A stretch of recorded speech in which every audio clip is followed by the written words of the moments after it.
Labor unions have shaped the American workforce into what it is today.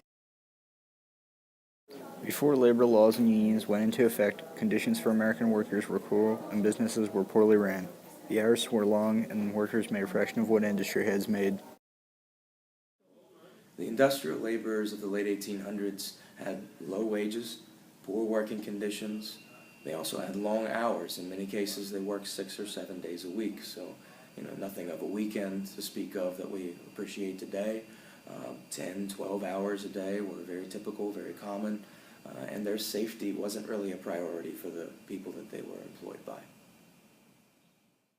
Labor unions fought for the rights of the workers, such as higher pay and shorter hours. These were only a few of the problems they aimed to solve. The Knights of Labor was an early labor union which was founded in 1869 by Terence V. Powderly. The Knights of Labor wanted changes to be made, such as lower working hours, better conditions, and more pay. An 8-hour workday. Equal pay for equal work.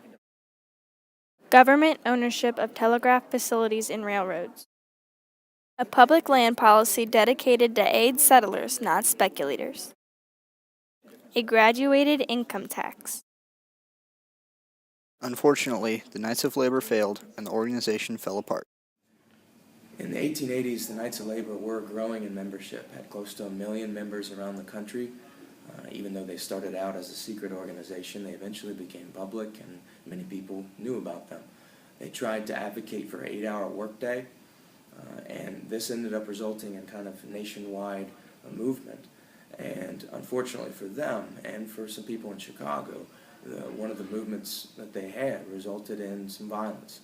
In Haymarket Square in 1886, there was a demonstration being performed by the Knights of Labor into the late hours of the night, and there was a bomb thrown into the crowd by somebody that wasn't necessarily affiliated with the Knights of Labor, but the bomb explodes. There's police officers that are killed and other bystanders, and certainly the papers the next day printed that the Knights of Labor had something to do with this, and obviously the public opinion turned against them, so they began to be seen as a union that was radical in their ideals and potentially violent and destructive. And so many people in the public began turning against them, and they lost union membership. The next union to be widely known is the American Federation of Labor and was founded in 1955 by Samuel Gompers. The American Federation of Labor demanded lower wages and shorter working hours. They were able to achieve their goals. They were a bread and butter organization. In other words, they wanted higher wages and shorter periods of work hours. The American Federation of Labor only hired skilled workers and were self-governed. They were an umbrella organization. They worked with smaller companies to organize activities and resources. They stayed as far away from socialist and radical notions as possible. The American Federation of Labor was achieving their goals and growing large as well as the Industrial Workers of the World, which was established in 1905. The American Federation of Labor became the most powerful and dominant labor union at about the turn of the century, 1900s, and up into many decades into the 1900s. Reason being is that their members were to be skilled workers only, which obviously meant that they were much more difficult to replace. If they went on strike, you could not as easily bring in a scab to replace as an unskilled worker you could. So the big business owners felt that they, in many cases, had to listen to the demands or the requests of the AFL more so than other unions. They also, as a result of being skilled laborers, they had members that were a part of industries across the span of the country. So it wasn't just one particular industry, it was many different industries that would have been impacted by strikes. So the big business owners felt they needed to listen to them. The Industrial Workers of the World, also known as the IWW, was a labor union which consisted of much violence. This violence didn't appeal to many American workers and caused the government to depict unions. While many unions were formed during the Industrial Revolution, unions were not fully strengthened until the 1930s.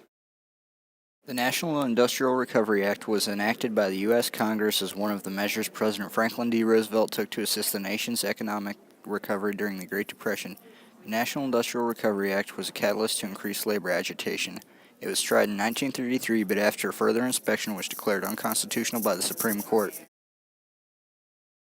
In 1935, Robert Wagner wrote the National Labor Relations Act, also known as the Wagner Act, as a pro-union bill.